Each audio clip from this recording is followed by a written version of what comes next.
안녕하십니까. 한국교회 성도 10명 중 2명은 매일 성경을 조금이라도 읽는다고 합니다. 코로나19 이후 전보다 성경을 더 많이 읽는 사람도 20%나 가까이 늘었다고 합니다. 말씀대로 살기 위해 성경을 열심히 읽고 묵상하는 사람은 많은데 왜 세상에서 빛과 소금이 되기보다는 왕따가 되는 걸까요? 교회는 성경 공부를 통해 무엇을 가르치고 무엇을 가르치지 않는 걸까요? 코로나19로 드러난 한국 교회의 위기의식과 과제를 짚어보는 굿TV 연중 특별기획 주여 이 땅을 치유하소서. 오늘은 한국 교회 성경 공부를 점검해 보는 시간을 갖겠습니다.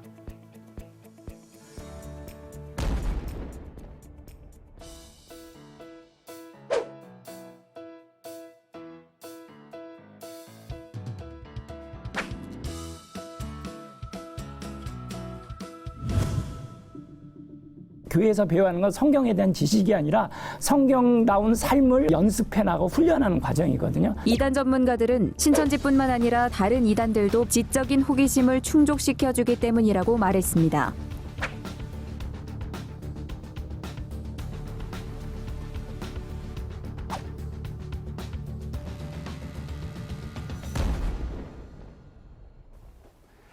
네, 오늘 함께 말씀을 나누실 분들을 소개해 드리겠습니다. 동네 작은 교회 김종일 목사님 나오셨습니다. 안녕하세요. 감사합니다. 여의도 순복음 광주교회 홍영기 목사님 나오셨습니다. 네, 안녕하세요. 반갑습니다. 서향교회 문지웅 목사님 나오셨습니다. 안녕하십니까. 창천교회 손성현 목사님 나오셨습니다. 안녕하세요. 반갑습니다. 교회 역사가들은 한국 교회를 성경 기독교라고 합니다. 선교사보다 복음이 먼저 들어온 특이한 교회사를 갖고 있기 때문인데요. 지금도 성경 읽기와 성경 공부, 교회에서 강조도 많이 하고 또 열심히 하고 있습니다. 그런데 삶이 변하지 않고 또 세상을 감동시키지 못하는 것은 어디서 단추가 잘못 끼워진 것일까요? 홍영기 목사님, 우리가 성경을 잘못 읽는 거 아닐까요? 예, 잘못 읽고 있는 부분도 있겠지만 일단 목회자의 그 자질 문제가 좀 심각하다고 생각합니다. 왜냐하면 우리가 신학교 때 사실 성경을 제대로 다 배울 수가 없거든요. 그러면 고기 낚는 법을 배워서 정말 평생 공부를 해가야 되는데 신학교 졸업하고 설교가 일주일에도 많이 하잖아요. 그러다 보니까 성경을 깊이 연구하고 공부할 시간들이 부족하고 또 그런 능력도 부족한 거죠. 그러니까 이제 신천지 같은 이단에서 보면 계시록 7장에 그 14만 4천 명이 구원받는다는 것을 문자적으로 해석하는 거예요. 구약의 12지파와 신약의 12사도가 곱하면 144고 천은 많다는 의미이기 때문에 구원받은 성도들이 많다는 그 상징적인 의미를 문자적으로 해석해서 일반 성도들을 이렇게 유혹하게 되는 거죠. 그러니까 이 성경을 영어로 바이블이라고 하는데요. 그리스어의 그 비블로스라는 단어에서 나왔거든요. 그래서 그 성경이란 말의 그 의미는 책 중의 책이다. 그러니까 구원의 책이며, 그래서 목회자들이 평생 이 성경을 연구하고 올바르게 자질을 갖추는 것이 중요하다고 생각하고요. 두 번째는 이 말씀의 적용 문제인데요. 너무 지식 위주로 공부를 하고요. 또 이것을 적용해도 개인적으로 많이 적용한다는 거예요. 근데 우리가 성경에 보면요, 희년법이라든가 또 화목제라든가 그런 모든 것이 공동체의 문제고요. 그래서 폴 트리니에가 사람이 혼자서 할 수 없는 것이 두 가지가 있는데 하나는 결혼이고 하나는 크리스찬이 되는 거다. 그렇게 말했습니다. 그래서 교회에서 우리가 말씀을 공부하고 적용할 때 개인적으로만 적용하지 말고 어떤 사회적으로 또 교회 공동체적으로 적용하는 그런 문제라고 생각합니다. 어느 종교나 경전을 중시하지 않는 종교는 없겠습니다만 특히 개신교 신자들에게는 성경을 읽는다는 것 의미가 남다르다는 생각을 해보게 됩니다. 성도들이 신앙생활에서 가장 중요하게 생각하는 것 중 하나가 성경을 읽고 공부하는 것이라는 조사도 있습니다. 주일마다 예배를 드리고 또 설교를 듣는 것과는 별도로 성경을 공부하는 게 어떤 의미인지 짚어봤으면 좋겠습니다. 손성현 목사님, 또 이 부분에 대해서 말씀을 좀 해주시겠습니까? 네, 모든 종교에게 경전이 있고 경전이 중요하다 이렇게 얘기해 주셨는데 특별히 유대교 그리고 기독교 이슬람교는 체계 종교라고 불리지 않습니까? 이 세 종교에서 경전이 지니는 위치는 정말 절대적이다 이렇게 얘기할 수 있겠습니다. 근데 기독교 중에서도 개신교는 그 출발이 성경 아닙니까? 그래서 성경을 읽고 공부하는 것에서 출발한 것이 바로 프로테스탄트, 저항하는 개신교인들의 출발입니다. 그런 의미에서 기독교인들이 이 세상 질서와 저항하고 그리고 옛 세상과 저항할 수 있는 그런 무기가 되었던 것이 성경이었고 그 성경을 통해서 나의 정체성을 획득해 나갔다 이렇게 얘기할 수 있을 것 같아요. 그러니까 뭐 성경이 기독교 안에서 가지고 있는 가치는 정말 절대적이다 이렇게 얘기할 수 있고요.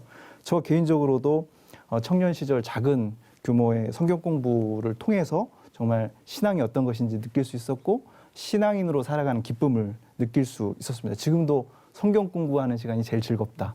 성경 공부만큼 재밌는 게 어디 있을까 이런 생각을 하게 됩니다. 일방적으로 들어야 하는 설교와는 달리 성경 공부를 하게 되면 키워드가 함께 아닙니까? 그래서 배우는 사람 그리고 가르치는 사람 간의 만남이 일어나고 또 함께 배우는 사람들끼리의 만남이 인격적인 만남이 일어나기 때문에 성경 공부가 가지고 있는 특별한 의미가 있는 것 같습니다. 아마 여기 계신 분들도 그런 의미에서 성경 공부를 통해서 오늘의 내가 있다라고 얘기할 수 있는 분들이 아닐까 그런 생각이 듭니다. 네. 그래서 중요한 성경을 우리는 외우고 또 통독하고 또 심지어는 필사도 합니다. 친숙한 성경 공부 방식이라는 생각이 듭니다. 김종일 목사님, 한국 교회가 성경 공부를 제대로 하고 있는 것일까요? 네. 한국 교회가 사실은 성경에 관심이 많고요. 또 성경을 읽는 일에도 열심이고 필사를 하는 또 그런 운동도 많이 있는데 의외로 보면 많은 성도님들이 성경에 대해서 굉장히 무지하다고 스스로 생각하세요. 그리고 여러 공부를 해야 된다는 필요를 느끼시지만 교회 안에서 보면 실제로 성경 공부나 소그룹을 열 때에 많은 분들이 동참하기 굉장히 어렵습니다. 왜냐하면 이제 일상이 너무 바쁘고 주일 외에 시간을 내서 성경을 공부하기 모인다는 것이 굉장히 쉽지 않은 상황이다 보니까 성도들의 마음은 있는데 실제로 참여할 수 있는 분들이 굉장히 소수라는 게 좀 안타깝고요.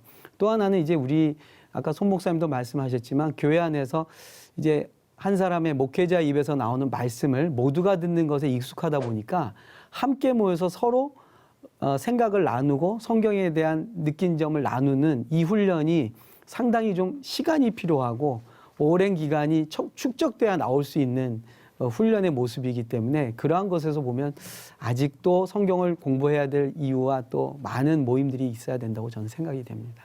이 한국 교회 그 성경 공부의 가장 큰 그 어려움 그리고 지금 우리가 이제 이런 어려운 지금 지경을 막는 것 중에 성경의 그 문자주의가 아주 자구적인 해석. 예를 들어서 성경이 그 창세기 12장 같은 거 저희가 많이 하는데 그건 원래 홍익인간 아닙니까? 너가 가가지고 사람을 복되게 해라. 너가 가는 곳마다 그 이런 복을 끼치는 사람, 임재죠. 임재를 끼치는 사람이 돼야 된다는. 근데 이런 좀 함량 높은 성경에 대한 이해들을 퍼올려 준다면 그 성경 공부 인도자든 누구든지 간에 아니면 그건 목회자들이 해야 될 책무겠죠. 근데 그런 어떤 함량이 떨어지다 보니까 이제 시대는 자꾸 새로운 것들로 가고 있는데 여전히 이런 낙후된 성경 이해가 가져오는. 그래서 예를 들어서 뭐 민수기의 그 슬로브와 딸들 얘기 나오지 않습니까? 근데 그게 어떤 의미냐? 이거는 사실 딸들의 상속권을 갖다가 보장해줘야지만 이스라엘 공동체 전체가 사는 거거든요. 그러니까 공동선이죠. 모두를 위하여 당시의 여성이 전혀 이 호족에도 들어가지 않고 언급되지 않았던 여성들이 보존돼야 된다고 하는 이런 어떤 성경의 사상, 이런 사상들을 만약에 성경 공부 시간에 나눠준다면 사람들이 정신이 바짝 나겠죠. 야, 성경에 이런 게 있어? 그리고 아모스의 우상 숭배라고 하는 거는 그 반공동체성이죠. 이거는 우상 숭배라고 하는 게 이게 제의적인 의미가 아니라 이건 공동체를 파괴하는 거야. 한 사회를 파괴하는 것이야.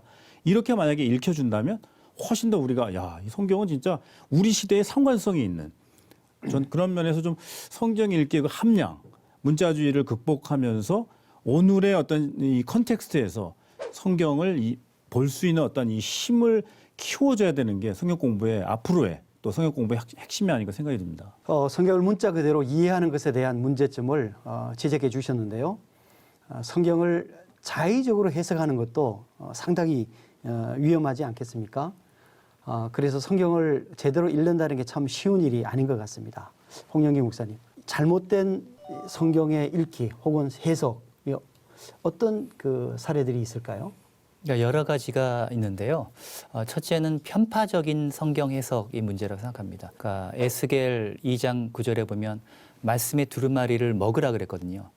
근데 우리가 편식을 하면 건강에 문제가 생기잖아요. 저도 어렸을 때 편식을 좀 했었는데 이 성경도 좋아하는 것만, 내가 원하는 것만 편식해서는 안 된다는 거죠.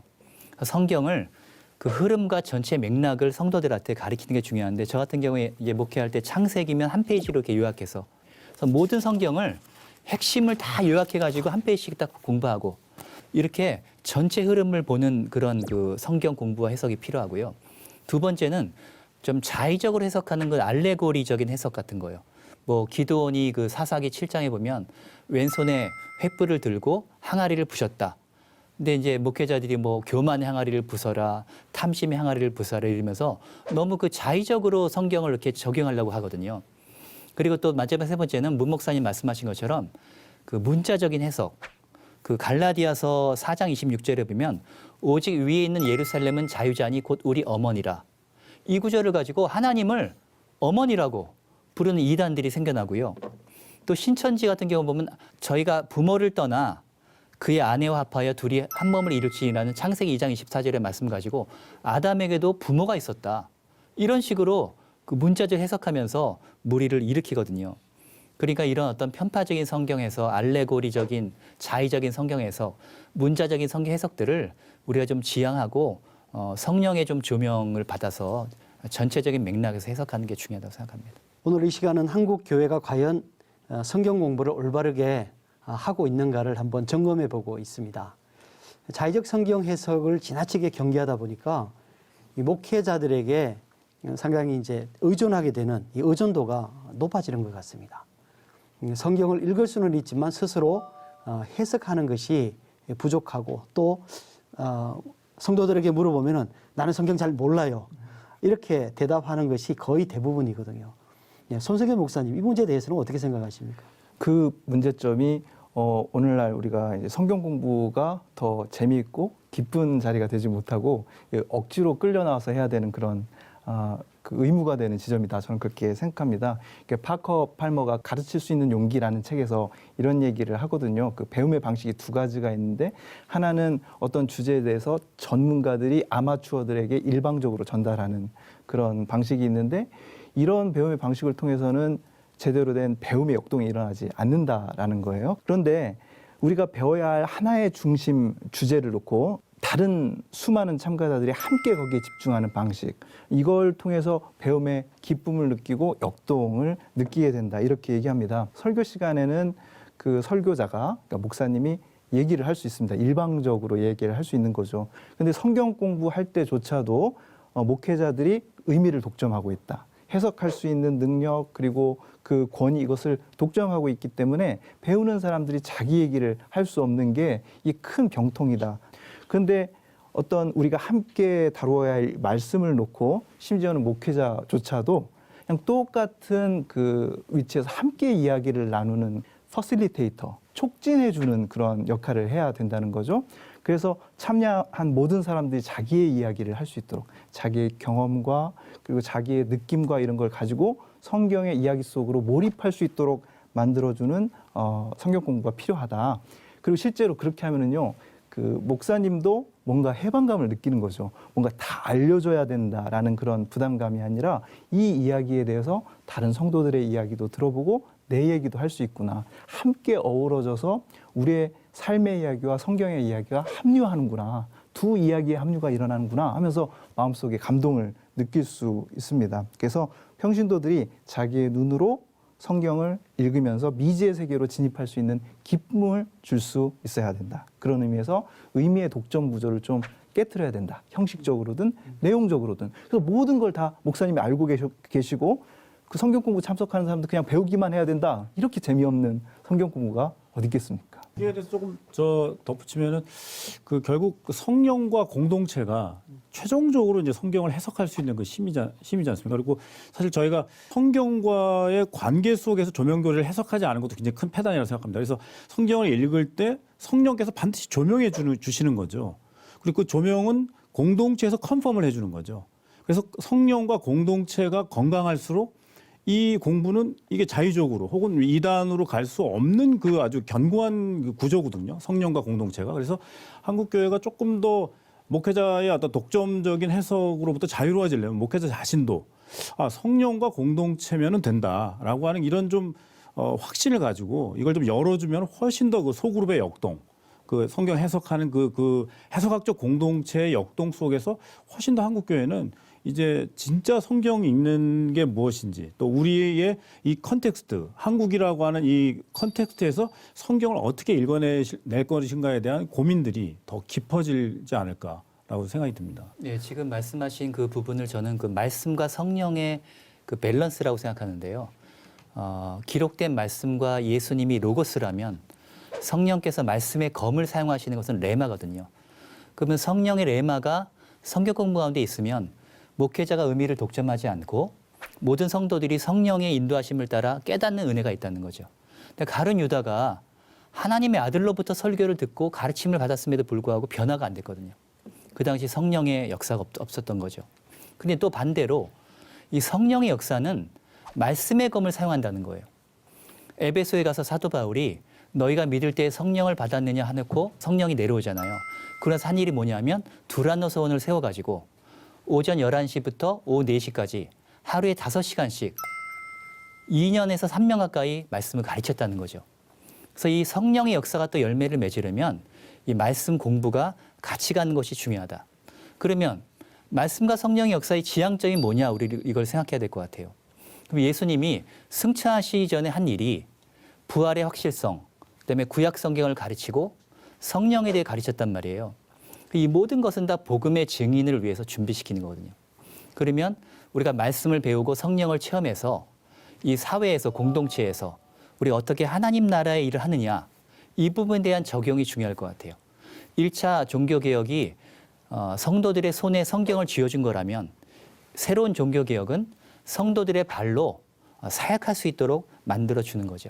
그래서 그런 의미에서 우리가 우리의 각 사회에서 삶의 현장에서 주님의 증인이 되는 것, 부활의 증인이 되는 것, 이것이 성경 공부의 또 중요한 목적이라고 생각합니다. 예. 네, 목회자가 가르쳐주는 내용을 무비판적으로 수용하기만 하는 것은 이단적 성경 해석을 분별하지 못하게 한다는 지적도 있습니다. 네, 이번 그 코로나19 때문에 우리가 베일에 많이 가려져 있던 신천지가 이제 드러나게 되고 신천지나 이단들이 성경을 가지고 접근을 한단 말이죠. 그래서 이제 교인들이 넘어가는데 홍 목사님 이런 문제들을 어떻게 좀 또 대책이 있을까요? 그러니까 이단이라는 말의 뜻은 끝이 다르다. 그러니까 성경을 공부하고 가르치는 것처럼 유혹을 해가지고 예수님을 부인하고 교주가 하나님이다. 이거를 하는 거거든요. 그러니까 신천지는 뭐 인간론, 구원론, 창조론 모든 것이 다 해석이 엉터리예요. 삼위일체 같은 것도 몸체자를 이해해가지고 이 성부와 성령이 육체로 계신 예수님 안에 있을 때만 삼위일체다. 그 다음에는 개체다. 삼일체가 아니다. 이런 식으로 주장하고요. 우리가 사도신경에서 거룩한 공예를 믿사오니 근데 그 공예를 유대인의 공예로 이해해가지고 아니 유대인의 공예에서 핍박받고 신문받고 상을 당했는데 어떻게 그 공예를 믿을 수 있냐 하면서 사도신경을 부인하는 거예요. 그러니까 결국 그 모든 해석을 통해서 그 이단 교주들이 돈과 권력을 가지고 종교 비즈니스를 하면서 사람들을 지옥으로 또 유혹해가는 그런 잘못을 저지르는 것이 모두 다 성경 해석을 잘못하는 건데 이런 그 기존에 있던 교회의 성도들이 대부분 이단으로 빠져들거든요. 그거는 기존 교회에 있는 성도들이 성경 공부를 제대로 체계적으로 못했다는 것을 반증하는 거죠. 그래서 우리 한국 교회가 좀 더 정신을 차려야 한다고 생각합니다. 제가 그 신천지에 이제 들어갔다가 나온 청년들을 제가 몇 번 만나줬는데 신천지는 진짜 너무나 웃긴 종교거든요. 너무나 웃긴 집단인데 여기에 빠져들어가는 게 한국 교회가 그동안 기여한 게 있습니다. 자구적인 거, 문자적인 거. 그래서 왜 신천지는 개혁 성경만 쓰잖아요. 그래갖고 여기에 들어갔던 친구가 이제 NIV 성경을 가지고 이제 신천지 공부를 하는데 이제 얘가 NIV를 가지고 이 구절은 NIV 성경으로 번역하니까 이렇게 나오는데 했더니 그거 틀린 거라고 그러는 거예요. NIV 성경이 틀린 거라고. 그러니까 이게 한국 교회가 자구적이고 문자주의적인 해석을 그동안 열심히 해왔기 때문에 그 토양 속에서 나온 거죠, 신천지가. 그러니까 한국 교회가 이 프레임을 바꾸지 않는 한 이런 신천지의 이 집단들은 계속 생성될 겁니다. 근데 제가 이단들의 특징을 성경 공부와 관련해서 본다면 공통적인 특징 하나 제가 발견했어요. 그게 뭐냐면 모든 이단의 특징은 성경 해석의 권위를 한 사람에게만 준다는 겁니다. 그 사람이 누구냐면 바로 교주지요. 교주가 되는 거고요. 그 말은 뒤집어서 말하면 종교역이 우리에게 준 놀라운 축복 중에 하나는 우리 성도들이 자신들의 언어로 성경을 읽고 해석할 수 있는 기회와 권한이 주어졌다는 것 아니겠습니까?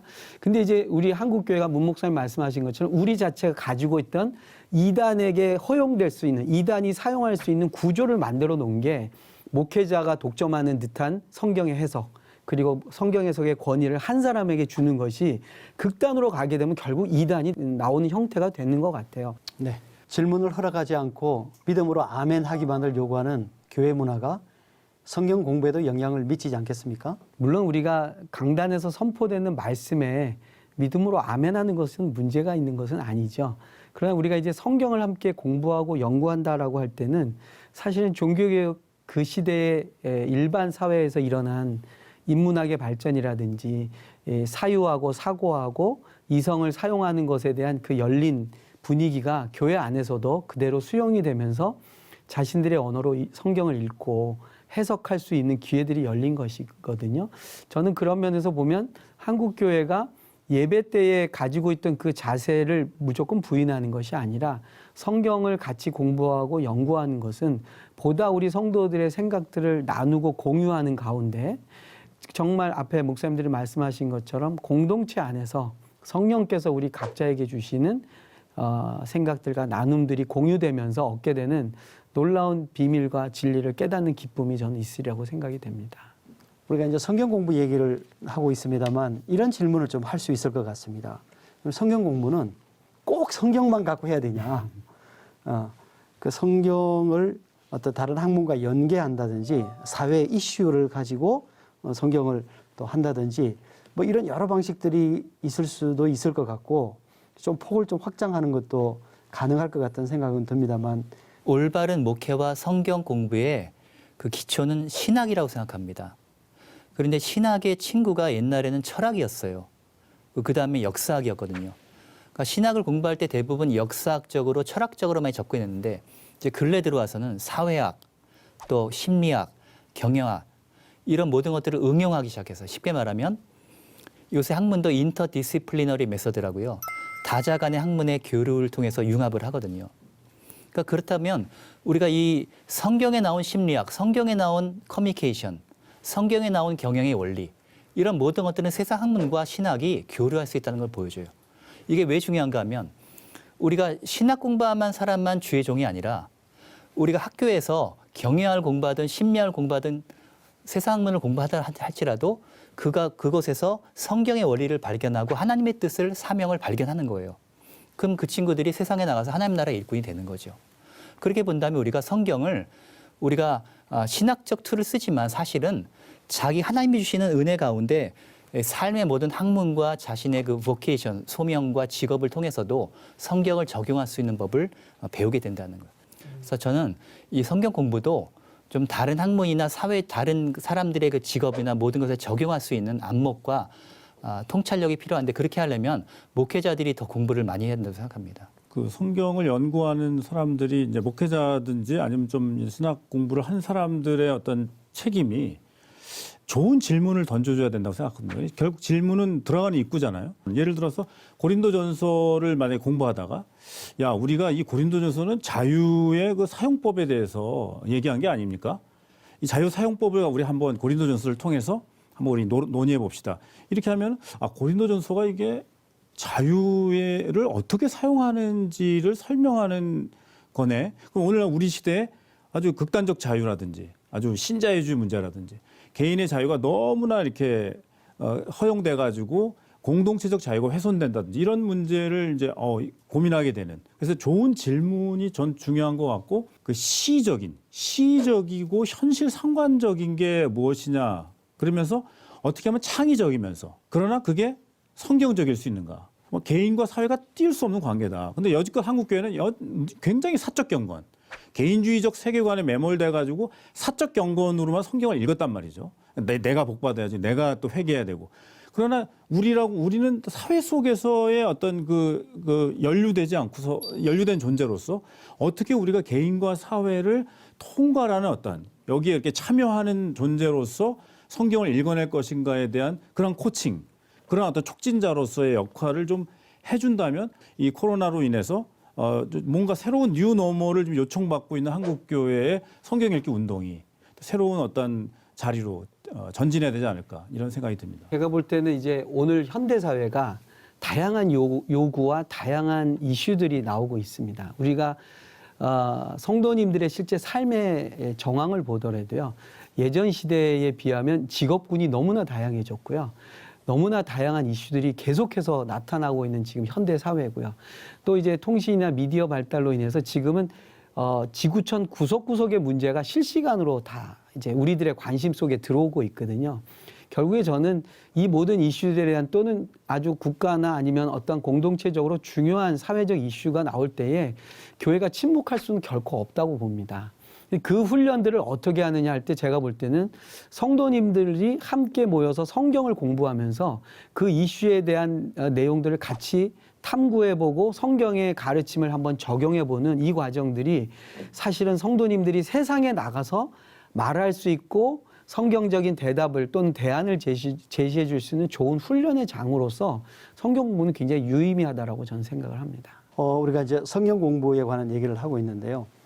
사실은 성경 공부에 관해서도 이 목회자들의 독점적 지위, 이걸 강화해 나가기보다는 오히려 성도들의 그 자율적인 의견들, 또 성경에 대한 이해들, 그런 속에서 성령의 역사와 또 일하심을 우리가 발견할 수 있지 않을까 그런 생각이 들기도 합니다. 코로나 시대에 세상의 도전을 받는 한국 교회와 성도들이 다시금 복음의 빛을 발하기를 소망하는 굿TV 연중 특별기획 주여 이 땅을 치유하소서를 함께하고 계십니다.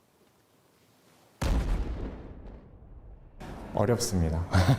혼자서는 정말 어려운 것 같습니다. 저희 언어로 되어 있긴 하지만 말들 표현도 되게 어렵잖아요. 이제 독학을 하는 경우에는 사실 요새 뭐 유튜브나 이런 온라인 매체들을 통해서 많이 찾아보게 되는 것 같아요. 성경 공부하는 거는 시작하면 어렵지 않은데 마지막에 이 말씀을 어떻게 나한테 적용하는가가 가장 어려웠던 것 같아요. 일단 본문의 해석이 좀 잘 안 될 때가 제일 힘들죠. 아무래도 율법을 이렇게 봤을 때 지금 현재 우리가 살아가는 상황과 전혀 맞지 않은 상황들이 있잖아요. 이렇게 삶으로 연결되지 못한 지식만 쌓는 내가 교만해지기 위한 성경 공부가 일 때가 가끔 있는 것 같아요. 재미와 또 이해를 높이기 위해서 뭐 어떤 첨가된 그런 부분보다는 이렇게 말씀 구절부터 먼저 이해를 해야 된다고 생각해요. 기본적인 본질을 먼저 찾는 것이 가장 우선적이라고 생각합니다. 성경을 읽는 성도 3명 중 2명이 성경을 어려워한다는 조사를 본 적이 있는데 신학생들도 성경을 읽는 게 쉽지 않다는 이야기를 하네요. 그 이유 중 하나는 성경을 읽는다는 게 읽고 이해하는 것으로 끝나는 게 아니라 삶에 적용하는 단계까지 가야 성경을 제대로 읽었다고 할 수 있기 때문이 아닐까 싶은데요. 이 지점이 세상 학문과 구별되는 성경 공부의 특징이면서 가장 어려운 면인 것 같습니다. 그러니까 김정일 목사님, 이 문제에 관해서는 좀 어떻게 생각하십니까? 저는 그 레슬리 뉴비긴이라는 그 선교학자가요. 우리의 교회가 가지고 있는 훈련의 가장 약점이 무엇이냐 할 때 교육, 훈련을 하고 나서 실천, 선교를 한다라고 하는 이 도식이 사실 선교의 현장에서 뉴비긴이 경험한 것은 훈련과 삶 또는 훈련과 실천이 순서가 있는 게 아니라 동시적으로, 통시적으로 이루어진다는 거죠. 그러니까 우리가 교회에서 성경 공부를 하고 지성적으로 또는 어떤 깨달음을 얻고 그 다음에 그것을 적용하는 실천의 단계로 이렇게 순서가 있는 것이 아니라 그게 통전적으로 이루어져야 된다는 것입니다. 배운 것이 바로 실천이 되고 실천한 것을 다시 가지고 와서 성도들이 함께 그것을 이야기하고 나눌 수 있는 구조가 있을 때에 이 훈련과 그 다음에 우리들의 어떤 현장이 괴리되지 않고, 왜냐하면 교육과 훈련, 성경을 공부하는 데는 열심히 있는데 손과 발이 움직이는 것이 너무나 적어지는 거예요. 그러다 보니까 머리는 굉장히 커졌는데 우리의 행동이나 우리의 삶을 변화시키는 실제적인 삶에서의 적용이 너무나 작다 보니까 나눔이 점점 또 빈약해질 수밖에 없는 거죠. 그래서 저는 이 두 가지가 조화를 이루는 그러한 성경 공부가 좀 더 시도돼야 될 거라고 생각됩니다. 네. 예, 저도 김종일 목사님 말씀에 공감하고요. 일방적인 가르침보다는 이 성도들의 소그룹 나눔 이런 부분이 활성화돼야 되는데, 아까 문 목사님 말씀하신 것처럼 저는 질문이 굉장히 중요하다고 생각합니다. 제가 연구에서 박사학위 할 때 얻은 소득이 그거였어요. 논문을 쓸 때 질문을 수백 가지를 던지는 거예요. 그 질문에 대한 대답을 내가 얻을 수 있어야 되거든요. 그래서 구술 시험도 바이바라고 하는데 그냥 이렇게 교수가 들어와서 그 논문과 관련된 질문을 다 하는 거예요. 제가 성경을 보니까 하나님이 질문하시는 하나님이시더라고요. 아담아 내가 어디 있느냐? 가인에게 네 아우 아벨이 어디 있느냐? 하갈에게 네가 어디서 와서 어디로 가느냐? 하나님이 계속 질문하시더라고요. 근데 다윗도 보면은 블레셋과 싸우러 갈 때 하나님 내가 블레셋과 싸우러 올라가리까 질문을 합니다. 근데 하나님이 오케이 하세요. 하박국이 왜 악인들은 흥하고 의인들은 고통을 당합니까? 질문을 합니다. 그러니까 이 믿음의 이 여정이라는 것은 질문인 것 같아요. 그래서 저도요, 뻔한 것도 늘 질문합니다. 예를 들어 기도가 무엇입니까? 그러면 수많은 대답이 있을 수 있지만 저는 제 나름대로 기도는 하나님의 눈물과 인간의 눈물이 만나는 것이다. 이렇게 정의를 제가 하거든요. 그럼 영성이 뭐냐? 우리가 또 질문을 던질 수 있거든요. 그럼 영성은 하나님과의 친밀함이다. 아브라함도 모세도 하나님의 친구였잖아요. 그런 식으로 질문을 던지고 내가 나름대로 성령님의 도우심으로 이렇게 그런 답을 얻고자 할 때 그게 실제적인 적용이 일어나는 것 같아요. 그래서 저는 성경 공부에 있어서 정말 적용할 수 있는 질문을 던지는 것이 굉장히 중요하다고 생각합니다. 틸리히가 이야기했듯이 사람이란 자기가 던지는 질문 그 자체다라는 말도 떠오르고요. 우리 교회뿐만이 아니라 학교에서도 보면은 학생들이 정답을 딱 맞췄을 때 기뻐하지 않습니까? 내가 정답을 알았다 기뻐하는데, 만약에 우리가 지향하는 성경 공부가 제대로 이루어진다면 내가 이렇게 멋진 질문을 할 수 있다니 라는 것 때문에 참여자들이 기뻐했으면 좋겠어요. 그리고 그런 어떤 창조적이고 남들은 해보지 않았던 질문이 목회자들에게 격려받는 이런 성경 공부가 참 좋을 것 같다라는 생각이 듭니다. 그런데 이제 앞에서 적용 얘기가 나왔는데 저는 몇몇 그 성경 공부 교재들을 보면서 무리한 적용이 오히려 그 내가 받은 말씀이 내 안에서 깊이 체화되고 그리고 이 걸음이 삶을 변화시키는 걸음이 되는 것을 가로막는 경우도 종종 봅니다. 그래서 이런 말씀을 들었으니까 내가 빨리 적용해야지 이런 생각을 하는 것도 좋지만 질문 통해서 그리고 그 내가 받은 그 말씀이 나를 서서히 변화시키는 것을 느끼는 것이 중요하지 않나라는 생각이 들어요. 사실 최근에 그 아주 극단적인 행동을 보이는 크리스찬들 중에서 성경 말씀에 본인들이 해석한 성경 말씀이죠. 그걸 지금 광장에서 어디서 우리는 실천하고 있다. 너희들은 뭐 하냐? 이런 식으로 온건하게 성경을 읽고 있는 사람들을 질타하고 판단하는 그런 경우들도 많이 봅니다. 그러니까 성경이 누군가를 판단하는 도구가 되는 거죠. 우리는 이렇게 적용하고 실천하고 있는데 너희들은 뭐 하느냐? 정말로 내가 올바른 실천을 하고 있는 것인가? 정말로 내가 올바른 적용을 하고 있는가? 라는 데서 확신 있는 대답이 나올 때까지 계속해서 그 말씀이 내 안에 머무르게 하는 자세가 대단히 중요하다고 생각합니다. 이건 성경 공부잖아요. 그런 의미에서 공동체 안에서 성령의 조명을 받으시면 계속해서 그 말씀과 내가 밀당하는 거죠. 이게 옳다라고 생각했던 것, 신앙적으로도 이게 바르다라고 생각했던 것을 깨뜨리고 내 안에 있는 신앙적인 교만도 완전히 무너뜨리고 나를 넘어설 수 있도록 할 때까지 겸허하게 성경을 읽는 자세가 섣부른 적용보다 낫다. 이 주제가 지금 치유잖아요. 네. 이 땅을 치유해야 되는데 이제 성경 공부를 어떻게 치유할 거냐. 그동안 우리가 이제 30년 동안 성경 공부를 엄청나게 하고 또 큐티는 이제 상식이 됐습니다. 근데 사실 무딘 칼이 안전하다고 그 뭐 큐티하는 게 또 이제 이게 외형주의에 빠지다 보니까 또 이게 하나의 큰 의의가 됐습니다. 그래서 그게 아니라 정말 변화시키고 새로워질 수 있고 하는 것 중에 하나가 저 세계관의 회심. 세계관의 회심이라고 하는 것은 간단하게 측정하면 이거죠. 공부해서 남주자. 그리고 사촌이 땅을 사면 축하해 주러 가자.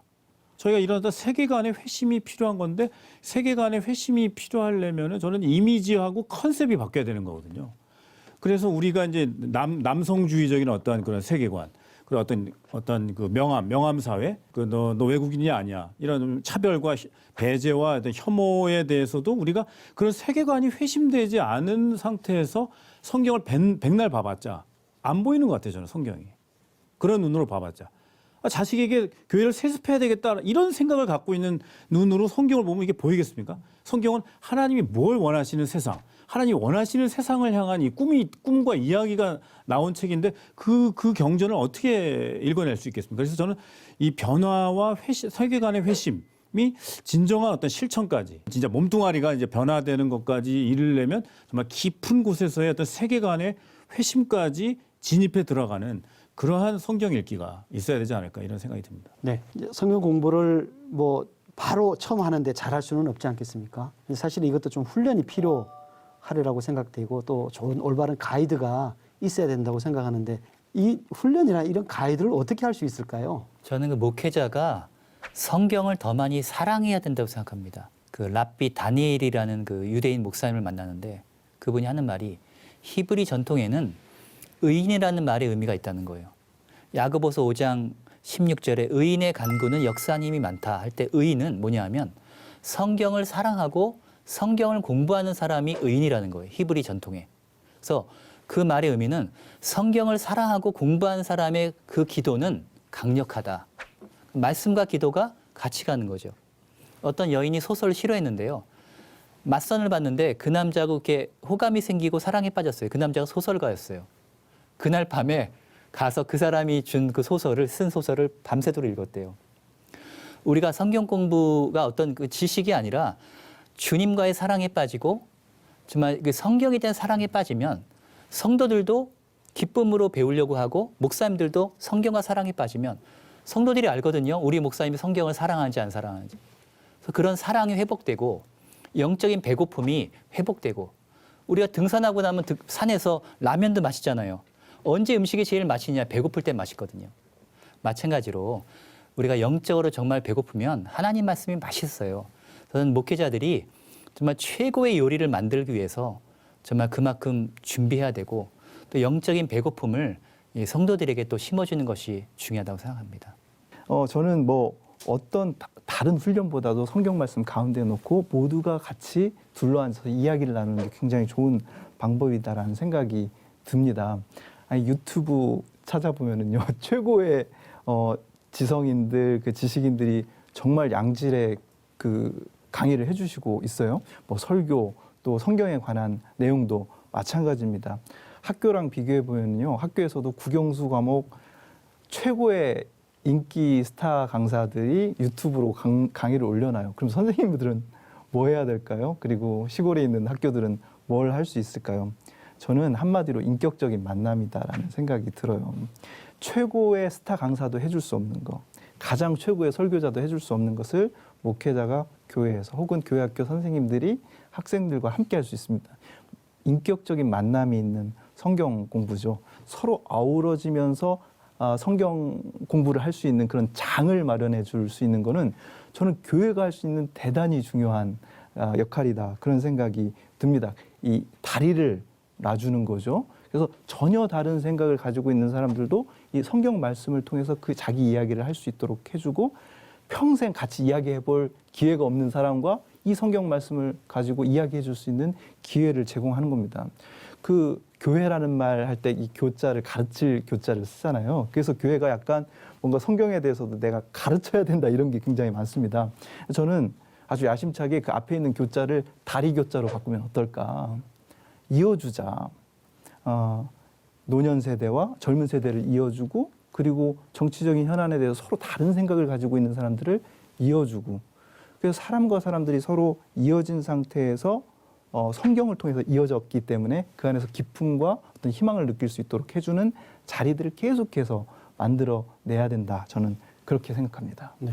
그 손성현 목사님께서 교회가 가르칠 교자가 아니고 다리 교자였으면 좋겠다. 이 말이 참 저한테는 의미 있게 다가온 것 같습니다. 그래서 정말 한국 교회가 이 성경 공부를 통해서 하나님을 만나는 그 다리의 시간이 됐으면 좋겠고, 또 형제 자매를 만나는 그런 시간이 됐으면 좋겠고, 또 자기 자신을 좀 진지하게 만나는 시간이 됐으면 좋겠고, 나아가서는 사회를 또 알아가고 만나는 그런 그 다리의 역할을 하는 성경 공부가 됐으면 좋겠다 생각이 들었습니다. 모이지 못하는 비대면 시대로 급변하는 환경에서 성경 공부를 어떻게 할 것인가라는 과제가 던져졌는데요. 방법적인 문제도 중요하지만 성경 공부의 목표를 어디에 둘 것인가, 이 문제를 좀 진지하게 고려해 봐야 될 것 같습니다. 지금 한 3주째 저희 교회 2명의 형제들하고 같이 세례를 앞에 두고 공부를 하고 있습니다. 사실은 성경을 가지고 시작을 했는데 오히려 그분들의 질문이 더 많아요. 그분들의 질문이 뭐냐면 자기들이 지금 살아가고 있는 이 사회 속에서 교회의 문제라든지, 왜냐하면 본인들이 이제 세례를 받는다 할 때 이 교회에 소속을 한다 하니까 이 교회라는 전체 개념에 대한 거, 기독교에 대한 거, 뭐 타종교의 관계, 이런 질문들이 막 쏟아져 나오는 거예요. 이 성경 안에도 보면 예수님의 사역이나 예수님의 가르치심을 보면 텍스트가 있지만 그 텍스트가 그냥 구약의 율법만 가지고 말씀하시는 게 아니라 현장에서 항상 그것을 적용하시고, 그것이 개인의 문제로만 끝나는 게 아니라 사회 구조의 문제를 다루시고, 또 어떻게 보면 유대사회만이 아니라 로마와의 관계도 다 거기에 연관이 되어 있고 하다 보면 그 본문 속에 벌써 텍스트와 컨텍스트가 같이 존재하거든요. 그래서 저는 이 성경 공부가 어떻게 보면 한 사람의 거룩한 성도가 온전하게 구비되어 있는 과정이면서 동시에 그 성도는 하나님 나라의 백성으로서 건강한 시민의식을 갖고 이 세상 속에서 대안적인 사회를 말할 수 있는 그러한 역량을 키워나가는 구조로서의 이 성경 공부가 중요한 의미가 있고, 그런 면에서 보면 지금 우리가 이렇게 다 같이 많은 수가 한 사람에 의해서 전달되는 방식이 불가능한 시대이기 때문에 오히려 예수님의 방식인 정말 2-3 사람이 모여서 또는 은밀하게 또 조용하게 또는 이 세상 속에 들어가서 할 수 있는 성경 공부들이 다양하게 개발될 필요가 있다고 생각이 됩니다. 극복해야 될 문제가 이제 교회 안에 말의 죽음이란 말이에요. 모든 종교적인 용어를 쓰고 뭐 아멘, 할렐루야, 믿음 하는데 이게 다 작동을 안 하는 아주 말의 죽음 상태를 어떻게 극복할 것이냐의 문제. 마찬가지로 욥의 세 친구가 다 좋은 말이었잖아요. 뻔한 말이었습니다.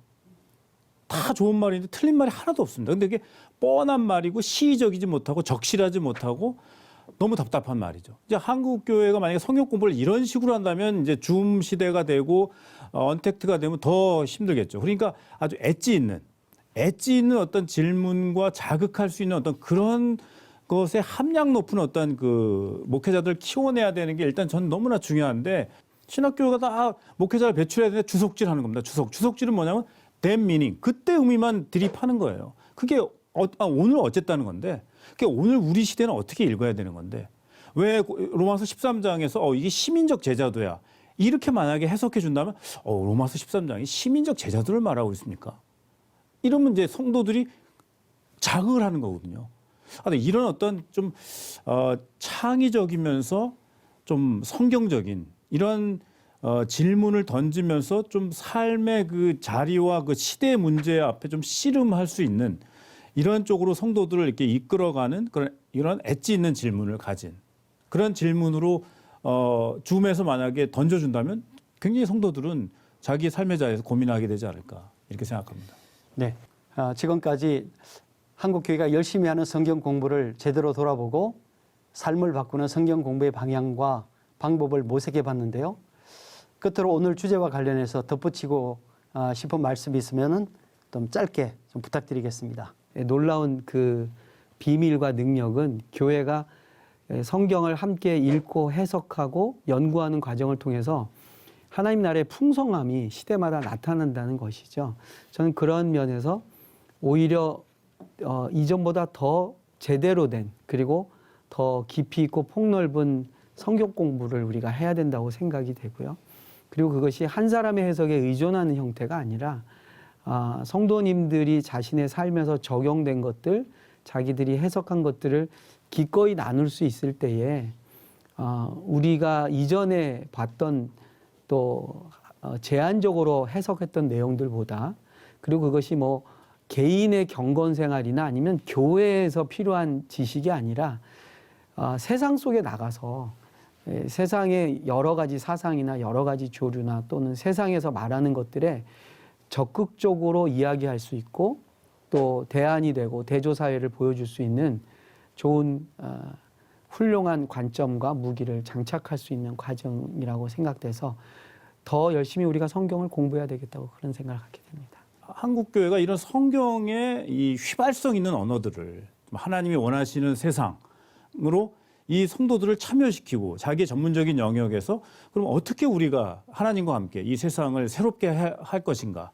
이 세상을 치유할 것인가라는 것들을 성도들에게, 왜냐하면 성경의 언어라고 하는 것은 교회에 흐르는 회로잖아요. 그러니까 사실 성경의 언어를 통해서 이야기를 해줘야지 다른 얘기 갖고는 교회는 통하지 않는 거기 때문에, 그러나 이 성경의 언어가 죽은 언어, 아주 뻔한 얘기, 뭐 믿으면 돼, 이런 아주 답답한 얘기가 아니라 정말 상식과 공동선을 이룰 수 있는, 상식과 시민사회에 정말 기여할 수 있는 그러한 사람을 육성하는 것으로서의 어떤 성경 공부가 진행된다면, 이제 20대, 30대들이 다시 교회를 오고 싶어 하는, 성경에 그런 공동선에 대한 얘기가 있어? 이 정규적인 평등화를 위한 이 신현 사상이 있어? 이런 것들이 알려진다면 저는 교회가 다시 새로워지면서 사람들이 그럼 교회는 정말 세상을 위한 유일한 기관, 버네퍼가 얘기했듯이 세상을 위해서 유일하게 존재하려고 하는 그런 게 교회 안에 흐르고 있고 성경 안에 그런 것이 가득하단 말이야. 그리고 가난과 성경이라고 하는 주제가 그걸 다 잘라버리면, 가난이라는 말을 다 따르면 성경이 너덜너덜해진대요. 그런 면에서 교회가 이런 우리 시대 양극화의 문제, 청년들이 정말 취업하기 어려운 이 시대, 이런 문제들이 성경을 어떻게 말해? 성경은 뭐라고 말할까라고 한다면 저는 굉장히 중요한 경청, 중요한 안전한 공간이 되지 않을까, 이런 생각을 하게 됩니다. 예, 마르틴 루터가 성경은 피의 책이다. The Bible is the book of the blood. 그럼 피가 정말 핵심 주제인 것 같아요. 우리가 성경의 첫 구절, 태초에 하나님이 천지를 창조하시니라는 많은 성도들이 알고 있어요. 그런데 성경의 마지막 구절이 뭐냐? 모르는 성도들이 너무나 많아요. 요한계시록 22장 21절. 주 예수의 은혜가 모든 자들에게 있을지어다. 아멘. 아멘이 끝단어고 성경의 결론은 주 예수의 은혜인 거예요. 그러면 성경을 공부하고 가르치는 목회자의 마음속에, 함께 말씀을 공부하는 성도들의 마음속에 주님의 은혜가 없으면 모든 것이 허무한 거죠. 주님의 그 피의 희생의 은혜, 그것만 기억하고 그것을 깨달을 수 있다면 저는 성경 공부가 성공이라고 생각합니다. 저는 정답에 대한 강박을 버리고, 그렇지만 정답게. 그래서 저는 제가 하는 그 성경 공부의 캐치프레이즈를 정답 없이 정답게 이렇게 정해봤습니다. 성경 공부 끝나고 나서 뭐뭐 해야겠다, must, have to만 남는 성경 공부는요, 다음에 또 하고 싶은 마음이 사라질 거예요. 근데 우리가 그 아름다운 자연을 봤다든지 정말 놀라운 재미있는 연극이나 영화를 봤다든지 할 때 뭐 이래야 되겠다라는 생각이 들었다니 더 많이 배웠다, 이게 아니라 감탄하고 기뻐하고 가슴 벅차하지 않습니까? 그래서 타우마제인, 기쁘고 경탄할 수 있는 능력. 그래서 성경 안에서 나를 발견하고 타자를 발견하고 우리 시대가 녹아있는 것을 보면서 어머나, 이렇게 놀라운 세계가 이 안에 있구나 라는 것을 감탄할 수 있는 능력. 정말 너무나 위대한 이야기를 가운데 두고 둘러앉은 공동체다라는 그런 기쁨이 계속해서 자라나는 그런 성경 공부를 기대하고 있고요. 그래서 성경 공부는 아름다운 것이다. 저는 그 얘기로 마무리하고 싶습니다. 오직 성경, 종교 개혁의 모토였던 이 교리는 개신교의 중요한 정신적 기둥이 됐습니다. 위기 한국 교회가 새롭게 태어나는 길도 역시 오직 성경으로 돌아가는 데서 시작해야 할 것 같습니다. 코로나19가 드러낸 교회의 위기와 당면 과제를 짚어보는 포스트 코로나 연중 특별기획, 주여 이 땅을 치유하소서. 오늘 준비한 순서는 여기까지입니다. 다음 시간에는 코로나19를 계기로 사회가 교회에 기대하는 공공성 회복에 대한 논의로 이어가겠습니다. 꾸준한 관심을 부탁드립니다. 안녕히 계십시오. 수고하셨습니다. 네, 네. 감사합니다.